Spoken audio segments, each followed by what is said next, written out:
Bonjour tout le monde et bienvenue dans notre vidéo d'aujourd'hui. Concernant le module des sciences de l'éducation, alors l'éducation, qu'elle soit au temps de la Renaissance aujourd'hui, repose sur des valeurs universelles visant à former des individus éclairés, critiques et capables de contribuer à la société. Alors, quelles sont les ressemblances entre l'éducation à la Renaissance et aujourd'hui? Nous voyons la réponse de cette question dans le sujet d'aujourd'hui qui est élaboré par Zrioh Nisrin, Ibtissam Zrioh et Kautar Sahl. Cet exposé vise à explorer ces ressemblances à travers 6 axes. Premièrement, la place centrale des humanités dans l'éducation de la Renaissance et les systèmes modernes. Puis, l'importance accordée à l'apprentissage des langues étrangères, du grec et du latin à l'anglais et d'autres langues contemporaines. Ensuite, la formation de l'esprit critique, émergence à la Renaissance et valorisation dans l'éducation actuelle. Aussi, on a l'utilisation de supports pédagogiques, l'imprimerie à la Renaissance versus les technologies numériques aujourd'hui. Cinquièmement, l'éducation pour tous, une ambition initiée à la Renaissance et poursuivie dans les systèmes modernes. Et finalement, une conclusion, et ne pas oublier de citer les sources de cette analyse.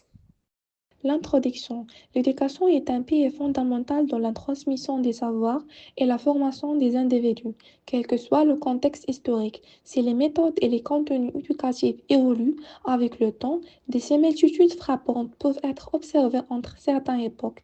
L'éducation à la Renaissance, période de renouveau intellectuel et culturel, et l'éducation contemporaine partagent plusieurs points communs.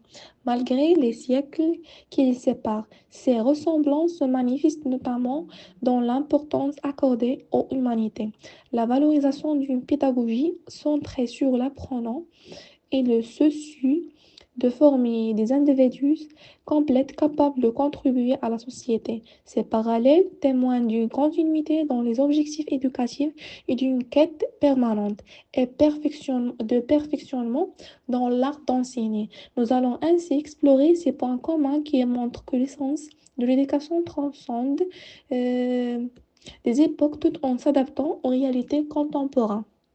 On commence par la place centrale des humanités dans l'éducation de la Renaissance et les systèmes modernes. Les humanités à la Renaissance. Pendant la Renaissance, l'éducation s'est développée autour des idées de l'humanisme, un mouvement intellectuel qui a placé l'homme au centre de ses préoccupations. Ce courant valorisait la découverte des textes de l'Antiquité gréco-romaine, non seulement pour leur contenu philosophique, mais aussi pour leur contribution au développement des capacités morales, intellectuelles et esthétiques. Les disciplines centrales incluaient la rhétorique, la grammaire, la poésie, l'histoire et la philosophie morale. Des figures comme Erasme, Thomas More et Pétrarque voyaient les humanités comme essentielles pour former des citoyens éclairés, capables de penser de manière critique et d'agir pour le bien commun.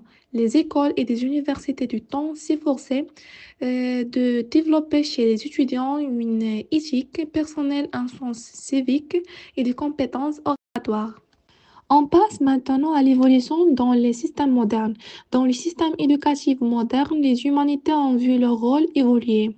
Si elles restent présentes, elles sont souvent perçues comme moins prioritaires par rapport aux disciplines sciences, technologies, ingénierie et mathématiques. Cependant, les humanités continuent de contribuer de manière significative à la formation intellectuelle et culturelle en développant des compétences transversales telles que la pensée critique, l'analyse de textes, la compréhension historique et l'empathie.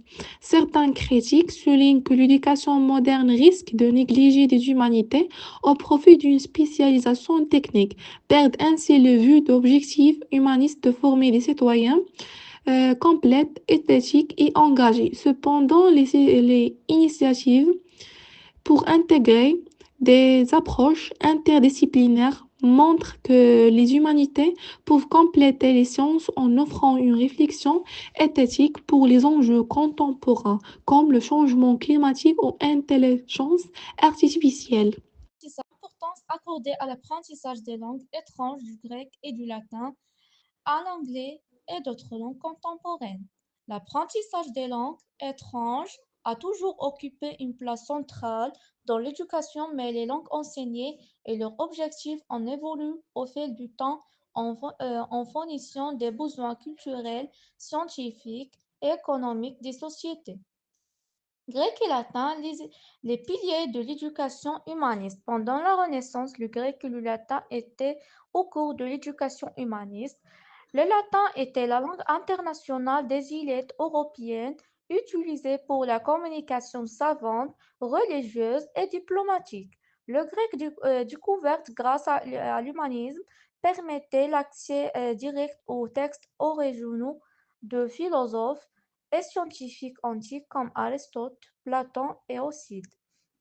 L'étude du grec et du latin n'était pas simplement linguistique, elle servit à cultiver la pensée critique, à maîtriser l'art de l'éloquence, à transmettre des valeurs morales tirées des classiques. Les humanismes comme Erasme et Thomas More voyant ces langues comme un moyen d'atteindre une culture universelle. L'évolution vers les langues modernes, anglais, français, au-delà.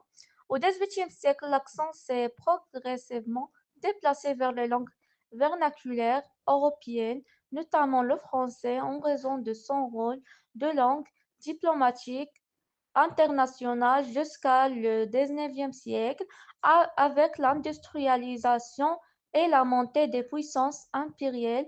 L'anglais s'est imposé comme langue de commerce et de sciences. Au XVIIe siècle, l'anglais est devenu la langue mondiale dominante, en grande partie grâce à la montée en puissance des États-Unis. Aujourd'hui, d'autres langues contemporaines comme le mandarin, l'espagnol et l'arabe sont également valorisées dans les systèmes éducatifs mondiaux en raison de leur importance économique et culturelle. L'apprentissage des langues modernes met davantage l'accent sur les compétences pratiques de communication parler, lire, écrire que sur la maîtrise du texte littéraire ou philosophique.